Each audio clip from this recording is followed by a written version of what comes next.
إن الحمد لله نحمده ونستعينه ونستغفره ونعوذ بالله من شرور أنفسنا وسيئات أعمالنا من يهده الله فلا مضل له ومن يضلل فلا هادي له وأشهد أن لا إله إلا الله وحده لا شريك له وأشهد أن محمدا عبده ورسوله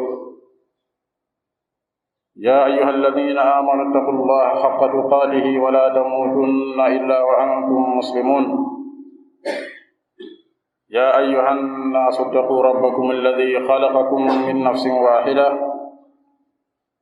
وخلق منها زوجها وبث منهما رجالا كثيرا ونساء واتقوا الله الذي تساءلون به والأرحام إن الله كان عليكم رقيبا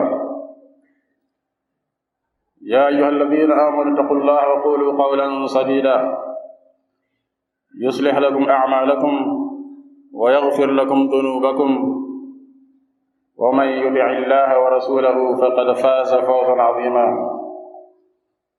أما بعد فإن أصدق الحديث كتاب الله وخير الهدى هدى محمد صلى الله عليه وآله وسلم وشر الأمور محدثاتها وكل محدثة بدعة وكل بدعة ضلالة وكل ضلالة في النار. أما بعد,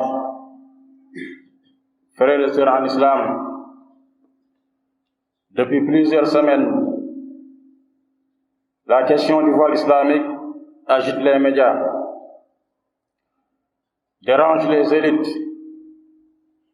jusqu'à résonner dans les plus hautes sphères académiques. Ce débat redondant, devenu une spécialité des ennemis de l'islam, s'est particulièrement intensifié avec l'intervention à charge de grandes figures de l'élite intellectuelle sénégalaise. C'est donc l'occasion pour nous de répondre à quelques questions et accusations qui reviennent le plus souvent à propos de la question du voile. Premièrement, frères et sœurs en islam, pourquoi porter le voile? La première des raisons pour lesquelles la femme musulmane porte le voile, c'est parce que tout simplement, c'est une prescription religieuse. Donc c'est une pratique obligatoire pour toutes les femmes musulmanes, et ce, à l'unanimité des savants musulmans.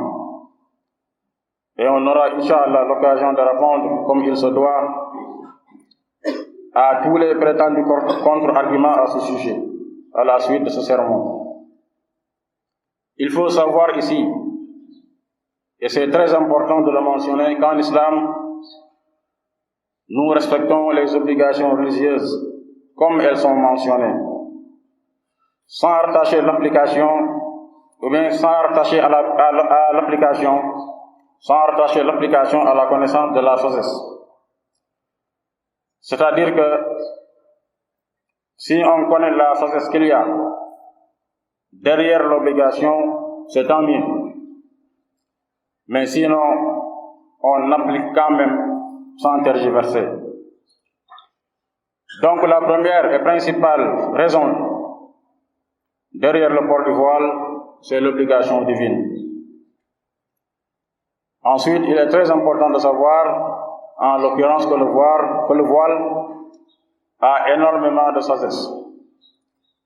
La principale de celle-ci est de préserver la femme, de la protéger pas seulement du désir des hommes, comme on l'entend souvent, mais du fait de la réduire à son enveloppe charnelle ou à ce qu'elle est plutôt qu'à ce qu'elle fait au regard de la société dans son ensemble. Le hijab vient préserver la femme de tout cela. car en vérité, il ne s'agit pas de soumission à l'homme, mais au contraire de transcendance de ses conceptions bestiales, libidineuses et de protection contre la bassesse des pulsions animales, afin de faire valoir ce que la femme a dans son cœur et dans son esprit, plutôt que dans son corps. C'est un vêtement de piété qui est davantage un moyen d'élever et de protéger la femme plutôt que de la soumettre à l'homme ou à ce qui a été prétendu.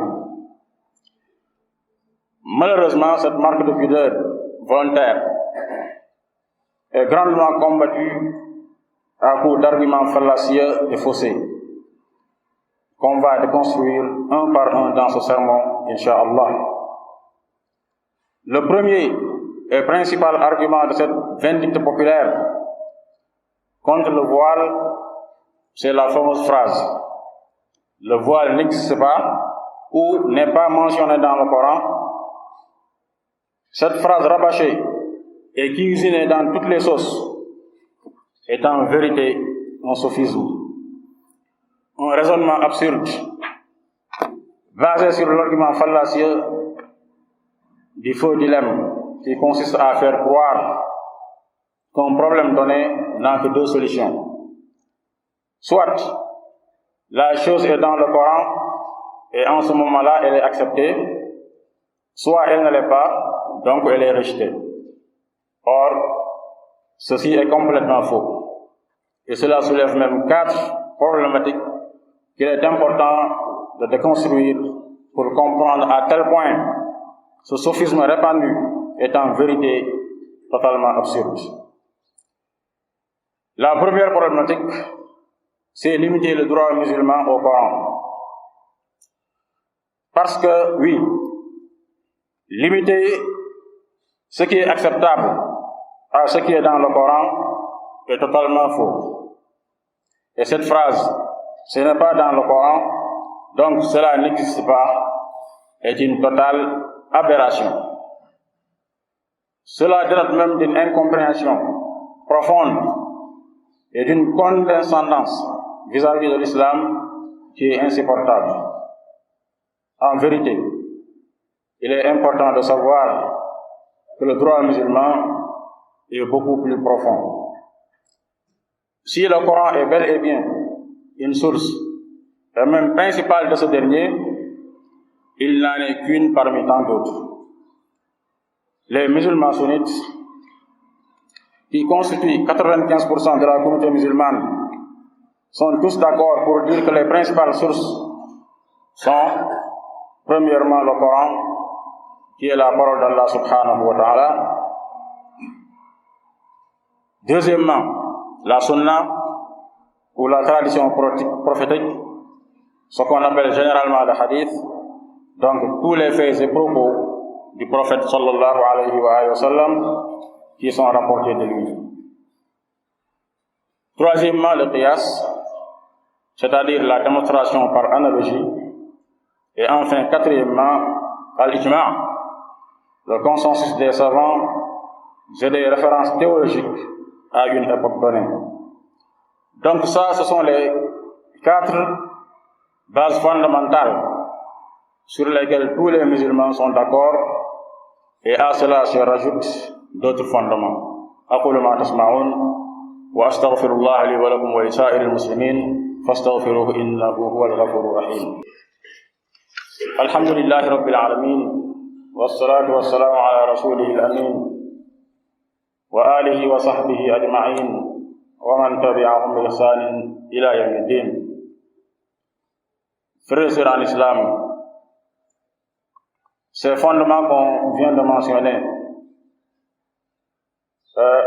comme principale source de l'islam s'y rajoutent en tout cas d'autres, comme la parole des compagnons du prophète sallallahu alayhi wa sallam, l'intérêt général, ce qu'on appelle en arabe al-masalih al-mursala, etc., etc., et qui arrive jusqu'à 15 et 30 ou 30 fondements en fonction des différentes écoles juridiques. D'ailleurs, justement, à tout cela s'ajoute le fait que la communauté musulmane est en consensus pour reconnaître 4 écoles juridiques qui sont des écoles fondamentales du droit en islam, à savoir l'école malikite, principalement présente en Afrique et en ancienne Andalousie, l'école shafiite, principalement présente en Égypte, au Moyen-Orient, en Afrique de l'Est et dans une partie de l'Asie, l'école hanafite, principalement présente en Asie, et enfin l'école hanbalite, présente dans la péninsule arabique. Ces 4 écoles de droit sont les références reconnues de tous les musulmans sunnites, sans exception. Or, il y a consensus, c'est-à-dire ijma', sur l'obligation du voile. Et les 4 écoles sunnites se rejoignent toutes pour stipuler dans leurs ouvrages de référence que le voile est une obligation indéfectible pour la femme musulmane. À titre d'exemple, voici ce qu'on trouve dans leurs références respectives.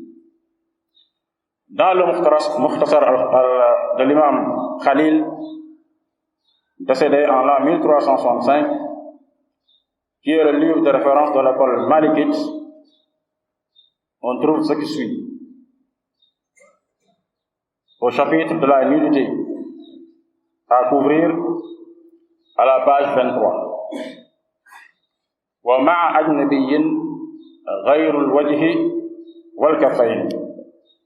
Ce qui signifie, il a une nudité de la femme musulmane qu'il est obligatoire de couvrir face à l'homme étranger et tout son corps, sauf son visage et ses mains. Chez les Hanafites, le grand imam Al-Quduri, décédé en l'an 1036, dit dans son livre Mukhtasar al-Quduri, qui est aussi un livre de référence de l'école Hanafite, à la page 26, il dit: le corps de la femme libre tout entier est une aura, est une nudité qu'il est obligatoire de couvrir sauf son visage, ses mains et ses pieds. Chez les Shafi'ites, frères à l'islam cette fois, le grand imam Al-Hadrami, décédé en l'an 1512, dit dans son ouvrage Al-Muqaddimatul Hadramiyya, qui est une référence dans l'école de l'imam Al-Shafi'i, à la page 105, la nudité de la femme à couvrir,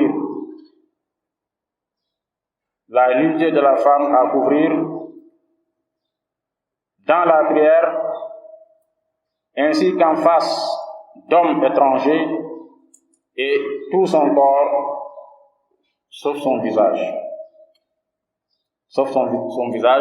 et ses mains. Et enfin, chez les Hanbalites, le grand imam Ibn Qudama al-Maqdisi, décédé en l'an 1223, dit dans son ouvrage de référence Al-Muqni', à la page 44, la nudité de la femme musulmane qu'il est obligatoire de couvrir et tout son corps, sauf son visage. Ainsi, cette obligation a fait l'objet de consensus chez le en islam. Elle n'a jamais été sujette à débat pendant 1400 ans de l'islam, jusqu'à la fin du 19e siècle et au début du 20e siècle, de la fin de la guerre d'Algérie, période dans laquelle les colonisateurs des pays musulmans se sont associés aux despotes qui étaient en place pour faire plier les traditions religieuses, retirer de force le voile de la femme musulmane, que ce soit à travers leur propagande extrêmement insistante ou même manipulatoire dans les cérémonies de dévoilement, comme cela a eu lieu en Algérie en mai 1958, et ainsi humilier davantage les pays colonisés, comme l'a d'ailleurs reconnu le maréchal Bigot, colonisateur de l'Algérie, dans sa célèbre citation dans laquelle il dit: les Arabes, c'est-à-dire les musulmans donc, nous échappent parce qu'ils dissimulent leurs femmes à nos regards. Cela répond donc à ceux qui disent que le hijab, c'est-à-dire le voile, est une invention du XXe siècle et que ça n'a jamais existé auparavant, ce qui est religieusement et même historiquement une pure aberration qui est évidemment totalement fausse. D'ailleurs, même les chiites, qui représentent le pourcentage restant de la communauté musulmane, reconnaissent l'obligation du voile à l'unanimité, ce qui fait un consensus absolu de tous ceux qui s'affilient même à l'islam. Faire cela en islam, comme on l'a dit tout au long de ce sermon, Inch'Allah, ces 4 problématiques, Inch'Allah, dans d'autres sermons ultérieurs, nous aurons l'occasion, Inch'Allah, de les déconstruire. أقول ما تسمعون وأستغفر الله لي ولكم ولسائر المسلمين فاستغفروه إنه هو الغفور الرحيم. ربنا آتنا في الدنيا حسنة وفي الآخرة حسنة وقنا عذاب النار. ربنا تقبل منا إنك أنت السميع العليم وتب علينا إنك أنت التواب الرحيم. اللهم آت نفوسنا تقواها وزكها أنت خير من زكاها أنت وليها ومولاها. أقول ما تسمعون وأستغفر الله لي ولكم ولسائر المسلمين فاستغفروه إنه هو الغفور الرحيم.